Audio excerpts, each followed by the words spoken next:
नमस्कार, मैं हूं आपके साथ सिरांधा और आप देख रहे हैं कुछ तो है। उत्तर प्रदेश का एक छोटा शहर सीतापुर का एक बेहद छोटा सा गांव पिसावा और उस गांव में महादेव के एक छोटे से मंदिर से जुड़ा है एक बहुत बड़ा दावा। कहते हैं वहां आज भी महाभारत काल का अश्वत्थामा आधी रात को आकर शिवलिंग की सबसे पहले पूजा करके जाता है। हमें कोई हैरत नहीं हुई क्योंकि ऐसा दावा तो मध्य प्रदेश के असीरगढ़ को लेकर भी किया जाता है और उत्तराखंड के एक जंगल में भी अश्वत्थामा को देखे जाने की बात कही जाती है। लेकिन इस बार बात थोड़ी अलग थी। उस गांव में अश्वत्थामा के आने को लेकर कोई कहानी नहीं सुनाई जाती है, बल्कि उस गांव में कई ऐसे लोग हैं जिन्होंने अश्वत्थामा को अपनी आंखों से देखा है। ये बात थोड़ी हजम नहीं हो रही थी, लिहाजा इस दावे की पड़ताल के लिए हम पहुंचे उस गांव के मंदिर में और हमारी आंखों के सामने जो हुआ उसे बयां करना मुश्किल था। महाभारत का एक महान योद्धा जो कहने को अमर है, एक ऐसा योद्धा जिसे सजा के तौर पर एक श्राप मिला कि आप निर्जन वन में घूमते रहो और इतनी बुरी हालत में घूमते रहो कि कोई आपकी मदद ना करे। आप समझ गए होंगे कि मैं बात कर रहा हूं अश्वत्थामा की। अश्वत्थामा की कहानियां हिंदुस्तान के कई हिस्सों में सुनने को मिलती हैं और आज हमको जो कहानी पता चली है उसका इलाका है सीतापुर। और सीतापुर हम जा रहे हैं ये देखने के लिए कि आखिर अश्वत्थामा की इस दास्तान में कितनी हकीकत है। इस बार दावा बड़ा भी था और खतरनाक भी, जिसकी पड़ताल में हम धाम में रात भर रुके। किसी वैज्ञानिक यंत्र के बजाय 24 घंटे खुद निगाह रखी। पानी की आवाज है ना, ऐसा लग रहा है कोई नहा रहा है। आइए। एक अनजान साए से भी सामना हुआ। कुछ अनहोनी घटनाओं से भी पाला पड़ा और इन सब के बाद सुबह जब दरवाजा खुला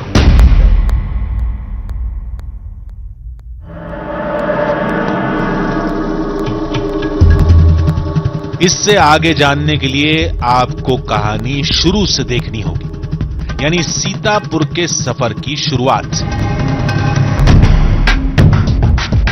लेकिन हमारी मंजिल सीतापुर नहीं बल्कि पिसावा गांव था, जहां महादेव के एक मंदिर में अश्वत्थामा के आने का दावा किया जाता है।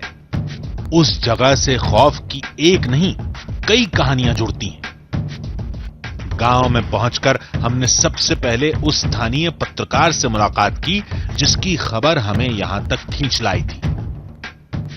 तो अखिलेश जी, आपके बहुत सारे लेख मैंने पढ़े जिसमें आपने ये लिखा इस मंदिर के बारे में, तो आपको कैसे जानकारी मिली इस मंदिर के बारे में?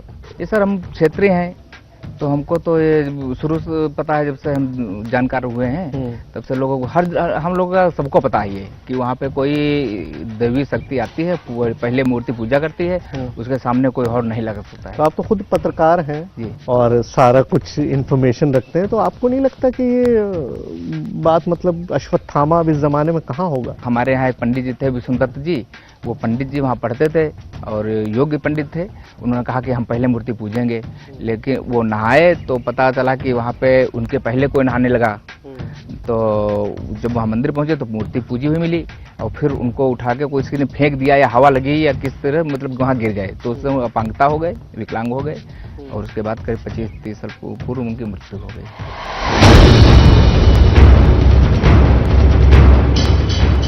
इस बात को सुनने के बाद हम उस मंदिर की तरफ बढ़ चले और कुछ ही मिनट बाद हम महादेव के उस मंदिर में थे। शिवाय नमः ओम शिवाय नमः, शिवाय नमः ओम नमः शिवाय। ये धाम उतना पुराना नहीं था जितना पुराना दावा इससे जुड़ा है। मंदिर के आगे गोमती नदी बहती है और पीछे जंगल है जो बहुत घना तो नहीं है, लेकिन रात में यहां से जंगली जानवरों की आवाज जरूर सुनाई देती है। ये मंदिर यहां कब से है, किसने बनाया, किसी को कुछ नहीं पता। सब यही कहते हैं कि यहां जो कुछ भी है सब अश्वत्थामा का है। यहाँ मतलब हमारे यहाँ कहते हैं, पूर्वज लोग बता रहे हैं, कह रहे हैं कि इसकी स्थापना अश्वत्थामा ने की थी। आज भी इसकी पूजा अर्चना जो भी करते हैं वो अश्वत्थामा ही आके अपनी पूजा करते हैं। आज तक किसी ने ये नहीं देखा है कि कब किया है, कहाँ किसने की है, किस समय की है, ये आज तक किसी ने नहीं देखा है। मंदिर का इलाका सुनसान था, पूजा करने वाले भी गिने चुने थे, लेकिन जितने भी थे सबकी ज़बान पर 5000 साल पुराने महाभारत के उस किरदार का ही नाम था। आप शाम को मंदिर साफ कर दीजिए, साफ करके उसको बंद कर दीजिए, और अगर आप कह दें कि मैं सुबह पूजा करूंगा तो आपको उस पर फूल पत्ती चढ़े हुए मिलेंगे।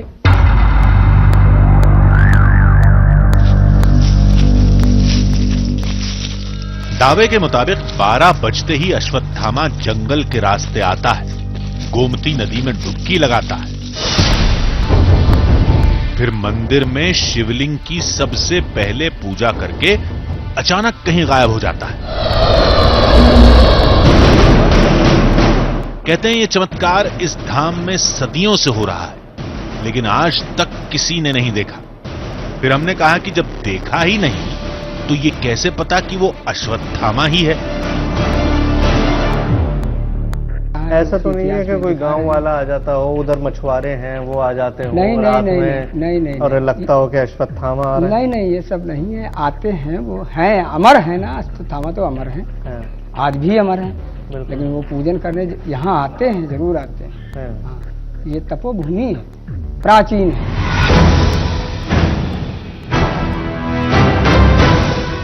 ये मंदिर प्राचीन है, इसकी गवाही तो ये शिवलिंग भी देते हैं, जो काफी जीर्ण अवस्था में है। लेकिन केवल इसी के दम पर इस मंदिर को, इस जगह को महाभारत काल से कैसे जोड़ा जा सकता है? इन सब के बीच एक बात ऐसी है जो इस मंदिर और इस जगह को किसी चमत्कार से जोड़ने में अहम किरदार निभाती है, और वो है मंदिर के सामने बहने वाली गोमती नदी। चलिए एक मिनट के लिए मान लिया कि अश्वत्थामा यहां आता है, तो क्या किसी ने उसे अपनी आंखों से साक्षात देखा है? क्या उस चमत्कार का कोई चश्मदीद है? नदी का वो कौन सा हिस्सा था जहाँ पे आपने ये देखा? बीच में वो फूल दिखा, हाँ, वो हाँ, ऊपर हाँ। रहा, हम अच्छा। ऊपर से देखता बाबा जी नहाए रहा। पहले तो हम सोए था, सोए से हमारे एकदम से सपने मालूम होते कोई आए रहा, हवा पवन चल रहा, तो हम कहना हवा चल रहा, अंधेरे का। मतलब आप मंदिर में सो रही थी, हाँ। और तब आपको लगा कि बहुत तेज हवा चली हाँ। है, तो आप जाग गईं। हाँ। फिर आपने मंदिर से देखा, हाँ। तो यहाँ नदी में आपको एक आदमी नहाता हुआ दिखाई दिया। नहाता देखा। किस तरह का आदमी था? हाँ। लंबा चौड़ा था? खूब कैसा? लंबी रहा, लंबी लंबी, और बार था। हाँ। तो बार हम कह नहीं बार तो, क्या लंबे लंबे बाल हाँ, थे? बार लंबे लंबे थे। हाँ। अब पूरा शरीर ऐसे ही रहा, एक खाली औसा था कांधे पर सफेद डाला, कलर का हाँ, कपड़ा डाले कपड़ा हुए थे। डाले होते। और जाते हैं मंदिर पर, और अपना अंदर जाके फूल चढ़ा और मत्था टका, फिर मालूम से हवा तक का ऐसे निकता। हकीकत और फसाने के ताने बाने में उलझे हम मंदिर की तरफ बढ़ते जा रहे थे। शाम होने से पहले मंदिर पहुंचना था, पड़ताल की कई तैयारियां करनी थी। मंदिर पहुंचते ही शाम ढलने लगी थी, और अब उस सवाल का जवाब हासिल करने का वक्त आ गया था कि क्या वाकई महाभारत काल का अश्वत्थामा इस धाम में आता है? अगर नहीं, तो वो अनजान साया किसका है?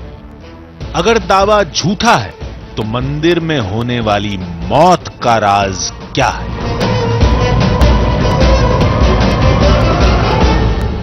आप देख रहे हैं कुछ तो है। इस बार हमने पड़ताल को कुछ अलग अंदाज से करने का फैसला किया, जिसमें किसी वैज्ञानिक यंत्र के लिए कोई जगह नहीं थी। हमने सोचा कि अब जो भी होगा आमने सामने होगा। इस बार गर्भगृह में कोई गोप्रो कैमरा नहीं लगेगा। रात भर निगरानी करने का जिम्मा हमने खुद उठाया। मान्यता के मुताबिक अश्वत्थामा को बुलाने का एक ग्रामीण से आह्वान कराया। रात भर रुके रहे, हर हलचल पर कड़ी निगाह रखी। फिर आधी रात को मंदिर में कुछ ऐसी हलचल हुई जिसने सब कुछ उथल पुथल कर रख दिया। और जब सब शांत हुआ तो चमत्कार की हकीकत सामने थी। कुछ देर में अंधेरा होने वाला था। उससे पहले हमने दो बातों पर बेहद गौर किया। पहला, धाम के पीछे का जंगल। दूसरा, मंदिर में अश्वत्थामा के आने का तरीका।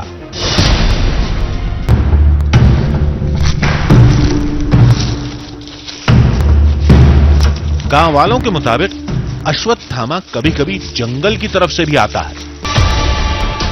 मान्यता के मुताबिक अब हमें एक ऐसे शख्स की जरूरत थी जो अश्वत्थामा को चुनौती देते हुए उससे पहले पूजा करने की होड़ लगाए, यानी गांव वालों की भाषा में अश्वत्थामा का आह्वान करे। विष्णु जी, जी आप ये होड़ लगाने के लिए, ये चैलेंज देने के लिए तैयार हैं? सर, अगर आप कहते हैं तो तैयार हो जाता हूँ, लेकिन अश्वत्थामा आते हैं ये तो सुना है, बात बाकी आपके कहने से पहले तैयार हो जाऊं, बाकी अंदर से मन नहीं करता है। क्यों? कि डर सा लगता है। रात होते ही मंदिर का इलाका अंधेरे में डूब गया।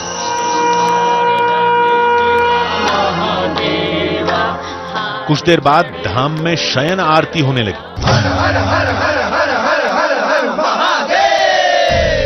आरती वगैरह से सब निपट गए हैं? जी जी जी।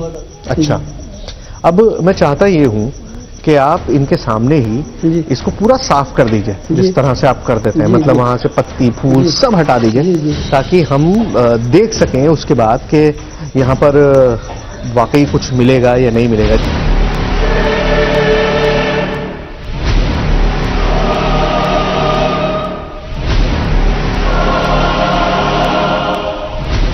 गर्भगृह को पूरी तरह से साफ करने के बाद दरवाजा बाहर से बंद कर दिया गया। अब सवाल एक ही था, क्या इस शिवलिंग पर सुबह पूजा हुई मिलेगी?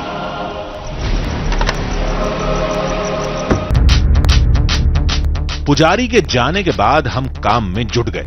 विष्णु जंगल वाले रास्ते की निगरानी करने बैठ गए और हमने नदी वाले रास्ते पर मोर्चा संभाल लिया। तीसरा शख्स कोई नहीं था, लिहाजा हम बारी बारी से गर्भगृह के चक्कर भी लगा रहे थे। मान्यता के मुताबिक गर्भगृह के दरवाजे पर ताला कभी नहीं लगाया जाता और यही हमारी सबसे बड़ी मुसीबत थी। हमें नदी की तरफ भी निगरानी करनी थी और गर्भगृह की पहरेदारी भी। साथ ही मंदिर के अंदर भी देखना था कि कहीं कोई छुपकर तो नहीं बैठा। ज्यों-ज्यों रात गहराती जा रही थी, खतरा बढ़ता जा रहा था। हमें चिंता उस शख्स की थी जो रात के वक्त हमारी वजह से इस मंदिर में रुका था, जिसने हमारे कहने पर 12 बजे के बाद अश्वत्थामा से पहले पूजा करने की होड़ लगाई थी। तो विष्णु जी, डर तो नहीं लग रहा? डर लग रहा सर। क्यों? हम हैं, आप हैं, हमारे कैमरामैन हैं, लाइट्स हैं। कोई भी हो सर, कोई भी हो, डर तो डर है, डर लगता है अंदर से डर लगता है। पर डरने की जरूरत क्या है? आपको नहीं लगता कि ये सारी कहानियां हैं, इनमें कोई हकीकत भी है? नहीं, होता है सर, होता है। विश्वास कियो तो करो तो सब कुछ होता है, विश्वास की बातें होती हैं। तो फिर आपने चैलेंज कैसे एक्सेप्ट? वो सर आपने कहा, आपके कहने से मैंने कह दिया था। मुझे अंदर से भय लग रहा है। चलिए, डरिए मत, कुछ नहीं होगा। और कोशिश यही है कि जल्दी से वक्त आए जब हम विष्णु जी से पूजा करा सकें।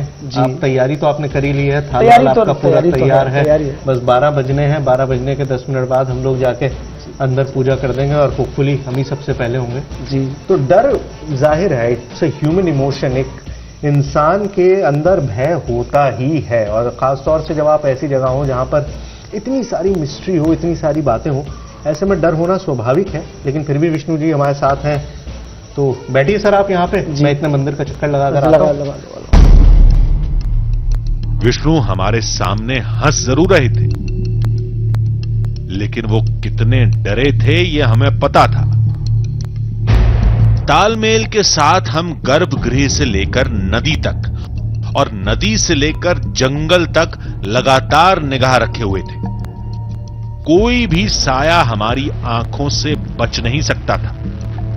लेकिन यह नहीं पता था कि मंजिल के करीब पहुंचते ही खेल एकदम से पलट जाएगा। 12 बजने में थोड़ा ही वक्त बचा है, यानी वो वक्त होने वाला है जब हमने सोचा था। काफी देर से विष्णु जी अकेले बैठे हुए हैं, जो हमारे चैलेंजर हैं, जो पहले पूजा करेंगे अश्वत्थामा से। आइए उनसे मुलाकात करते हैं। तो सर 12 बजने वाले हैं, बस वो वक्त आने वाला है जब आपने चैलेंज पूरा करना है। सर मुझे नहीं करना, मेरी मन नहीं गवाही दे रहा है, मेरे आत्मा नहीं कहती है पूजा करने के लिए। सर मैं नहीं पूजा कर पाऊंगा। अरे हाँ जी। इतनी देर से हम तैयारी कर रहे हैं, सारे हमारे दर्शक इंतजार कर रहे हैं कि अब वो वक्त आएगा जब आप अश्वत्थामा से सर पहले पूजा करके मेरा दिखाएंगे। दिल गवाही नहीं देता है पूजा करने के लिए, मैं क्यों? नहीं पूजा कर पाऊंगा। क्यों? मैं नहीं पूजा कर पाऊंगा। तो विष्णु जी इस वक्त क्यों मना कर रहे हैं? मतलब हमको सब तैयारी है, 12 बजने वाले हैं, अब तो कोई वक्त ही नहीं है। सर मेरा दिल गवाही नहीं दे रहा है। हाँ। जी मेरा मन नहीं कहता है पूजा करने के लिए, हाँ। क्योंकि सुना है पूर्वजों से मैंने, हाँ। तो सुन के तो हिम्मत नहीं पड़ रही मेरी। आप कहते थे, कह दिया था मैंने, हाँ। मेरा दिल नहीं गवाही देता है पूजा करने के लिए। सर आप जानो मैं पूजा नहीं कर पाऊंगा। विष्णु जी सुनिए तो सही। नहीं सर मुझे नहीं सुनना, कुछ भी नहीं अरे सुनना। सुनिए तो। सर मुझे ऐसे कुछ नहीं थोड़ी सुनना, छोड़ मैं देंगे, सारा काम खराब हो गया सर। सर मैं पूजा नहीं कर पाऊंगा, सर मुझे नहीं सुनना। आप देख रहे हैं कुछ तो है। मान्यता के मुताबिक गर्भगृह के दरवाजे पर ताला कभी नहीं लगाया जाता और यही हमारी सबसे बड़ी मुसीबत थी। हमें नदी की तरफ भी निगरानी करनी थी और गर्भगृह की पहरेदारी भी, साथ ही मंदिर के अंदर भी देखना था कि कहीं कोई छुपकर तो नहीं बैठा है। विष्णु की हिम्मत जवाब दे चुकी थी। हमने उन्हीं के दम पर सारे खतरे उठाए थे, लेकिन ऐन मौके पर उन्होंने हमारा साथ छोड़ दिया। अब हमें अकेले ही निगरानी करनी थी।